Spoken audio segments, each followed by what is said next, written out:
for 17 years of my previous career, I was in the soft drink industry. Basically, they did away with my job and moved in next door to my previous agency owner, which was also my mentor. And he brought me on board, and the rest is history, as they say. So the thing that was most attractive to me about Globe Life was the pay. I thought, you know, if that guy can do that and be successful at it, so can I. Because I knew in my mind that I was a hard worker at that time. Globe has definitely changed my outlook, my family's outlook, and my family's financial future. But really, after you are successful in this business, you look to pass that on to others.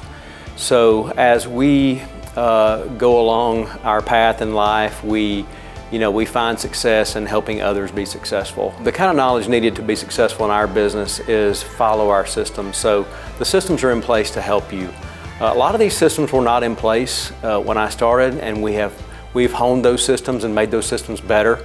And now we have all the tools in order to be successful.